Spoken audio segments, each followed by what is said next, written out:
Rubens, você lançou vários livros já sobre o neoliberalismo e a relação com a democracia.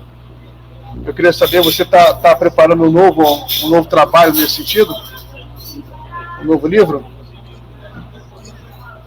Eu estou trabalhando agora um livro que deve ser lançado em março, no qual eu vou discutir os efeitos da racionalidade neoliberal no indivíduo. O livro se chama A Construção do Idiota, sobre esse processo de idiosubjetivação.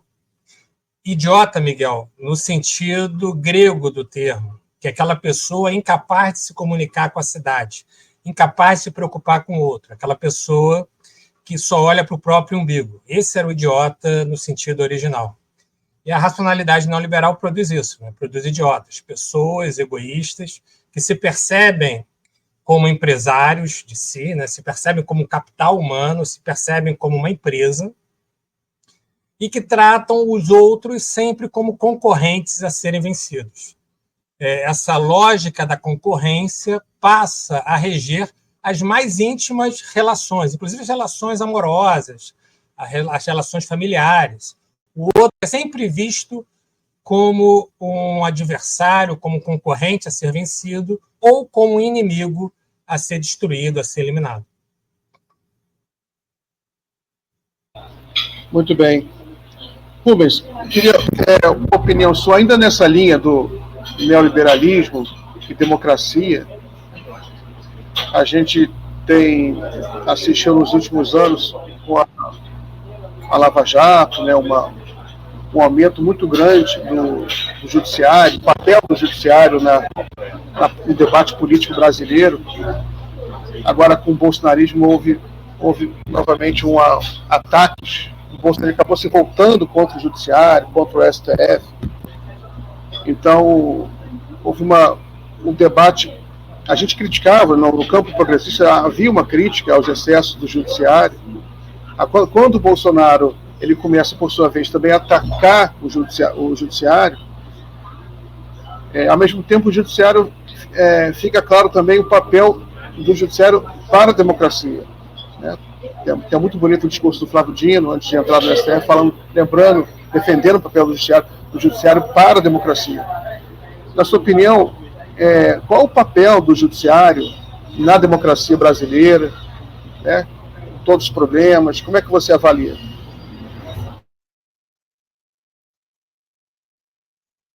Miguel,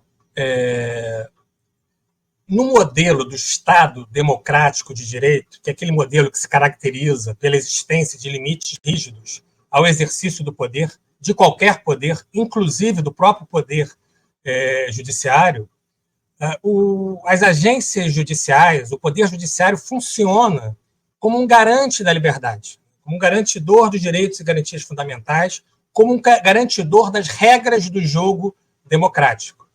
E isso a gente pôde perceber nesse momento em que as próprias instituições democráticas passaram a ser alvo de ataques por parte desse fenômeno que a gente chama de bolsonarismo. O bolsonarismo é uma manifestação da extrema-direita.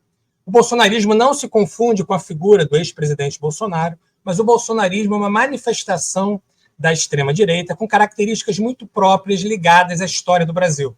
Em especial, a forte tradição autoritária que condiciona ainda hoje o modo de ver e atuar no mundo de muita gente. Né? Aquela ideia, por exemplo, da ditadura brasileira como um momento de tranquilidade, um momento de não violência. Isso tudo porque nós nunca fomos capazes de elaborar satisfatoriamente o próprio fenômeno histórico da ditadura militar empresarial que se instaurou em 64. Por isso, muita gente acredita que aquele momento é um momento de paz, tranquilidade e ausência de corrupção, quando todo mundo que estudou a sério o período da ditadura militar brasileira sabe que ali era um momento de arbítrio, de violência, de violação da legalidade e de muita, muita corrupção. Muita gente ficou rica nesse momento. Então, o judiciário, quando passa a ser atacado enquanto instituição, ele reage como deveria reagir, ou seja, como um garantidor da democracia, das instituições democráticas. mas nem sempre é assim.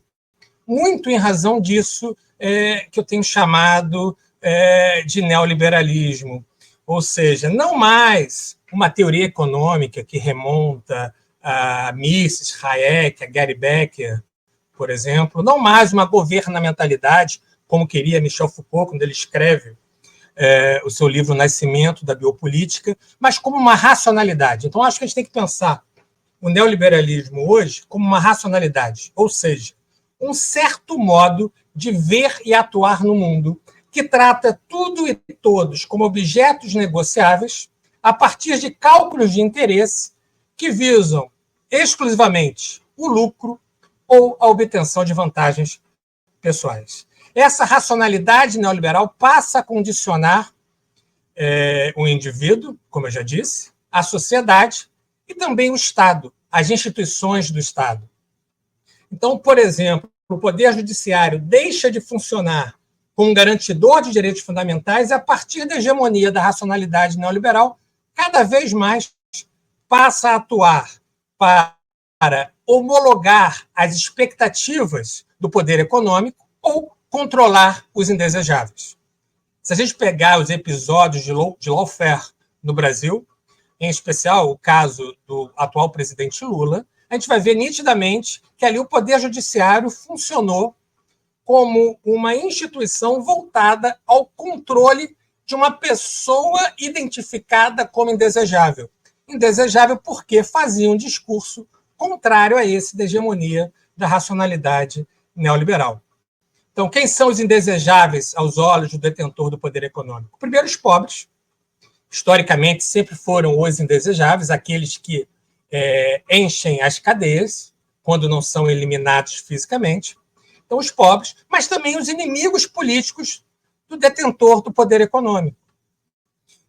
Então, é nessa categoria que entram as lideranças dos movimentos sociais, que entram as lideranças sindicais, que entram intelectuais, que entram professores, que entram jornalistas e que entram políticos como o presidente Lula. Ele foi etiquetado de indesejável e, a partir do funcionamento do sistema de justiça condicionado pela racionalidade neoliberal, ele passou a réu e depois condenado, até que todo esse edifício autoritário fosse desmontado a partir, muito em razão de jornalistas corajosos que passaram a denunciar esse grande esquema de lawfare, que se tornou um escândalo de dimensão mundial. O judiciário brasileiro ficou marcado por esse episódio de um certo vale-tudo da satisfação dos interesses dos detentores do poder econômico e do poder político.